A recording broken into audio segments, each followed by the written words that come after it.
Bonjour à tous et bienvenue dans notre série de balades sous-marines où nous explorons les merveilles cachées des eaux de Guadeloupe.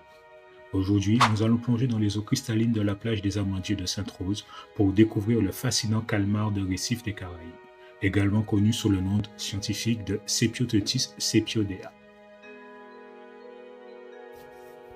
Après 2 sorties en snorkeling où je suis tombé sur des bancs de juvéniles, j'ai pensé qu'il serait intéressant de faire une capsule sur cette espèce fascinante. D'ailleurs, si vous voulez plus de capsules, n'hésitez pas à vous abonner à Guadeconnet et à mettre un pouce bleu, ça soutiendra la chaîne. Le calmar de récif des Caraïbes vit en banc. C'est un céphalopode de petite taille, de couleur verte à brun tacheté sur le dos, avec une teinte plus claire sur le ventre. À l'âge adulte, il mesure entre 11 et 20 cm, dimension prise hors tentacule, des yeux jusqu'au bord arrière du menton. Son corps est élancé en forme de torpille. Les nageoires forment une membrane ondulante qui entoure le manteau presque entièrement. Elle donne au corps une forme élargie et aplanie, légèrement elliptique, se terminant en losange à l'arrière. Avec ses 2 énormes yeux en position latérale, le calmar de récif possède les plus grands yeux du règne animal en proportion par rapport à son corps.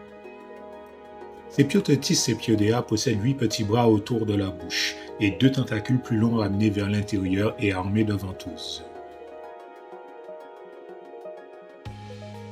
C'est un véritable expert du camouflage.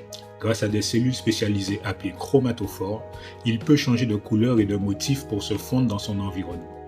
Cette capacité lui permet de se protéger des prédateurs et de se dissimuler lorsqu'il chasse. Le calmar de récif des Caraïbes est un redoutable prédateur. Avec ses bras puissants et ses tentacules munis de ventouses, il se déplace avec agilité dans l'eau, à la recherche de petits poissons et de crustacés. Sa vitesse et sa précision lui permettent de capturer sa proie en un éclair. C'est un chasseur aux techniques variées.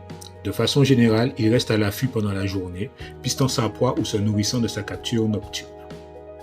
La nuit, il devient plus actif, traquant sa proie au moyen de divers subterfuges.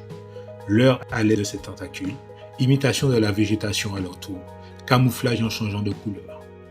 Il peut dissimuler ses tentacules à la vue de sa proie jusqu'à l'instant de l'attaquer, puis les projette brutalement en avant. Ou encore, il rassemble ses bras en forme de panier, grâce auquel il capture des petites prises. On l'observe aussi s'approchant doucement du sable sur lequel est posée une crevette.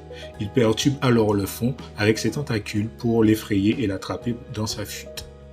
Une fois leur proie capturée, ils la portent ensuite à leur bouche et utilisent leur paire de mâchoires puissantes, semblables à un bec, pour écraser ou déchirer leur nourriture. Ils consomment la chair et des organes internes du poisson et rejettent la tête, la queue, la colonne vertébrale et les arêtes. Les calmars de récif des Caraïbes ont un langage complexe de signaux visuels et de mouvements corporels.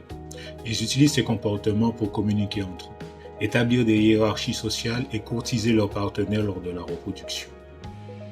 Reproduction qui d'ailleurs chez le calmar de récif des Caraïbes est un spectacle fascinant. Les mâles rivalisent pour attirer l'attention des femelles en utilisant des changements de couleur et des mouvements élaborés. Une fois qu'un mâle a réussi à courtiser une femelle, il transfère un paquet de sperme à l'aide d'un bras spécialisé. C'est un spectacle très rare à observer. Le couple choisit alors un rocher ou une crevasse à l'abri dans le récif de corail. La femelle y dépose plusieurs capsules longues de 5 ou 6 mm et de couleur jaunâtre, attachées par une extrémité. Chacune de ces capsules gélatineuses contient 3 ou 4 œufs. Comme d'autres céphalopodes, le calmar de récif des Caraïbes est sémelle-part, une seule reproduction au cours du cycle de vie.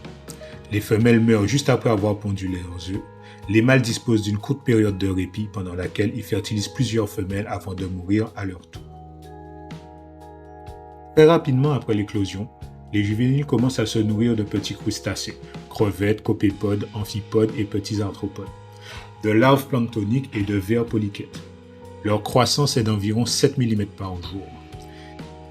Juvéniles que nous avons d'ailleurs à l'image depuis le début de la vidéo. Le calmar de récif des Caraïbes est un trésor des eaux de Guadeloupe. Son talent de camouflage, ses compétences de chasseur et ses rituels de reproduction complexes en font une créature mystérieuse et captivante. Abonnez-vous à Guadeconnet pour découvrir d'autres créatures comme lui.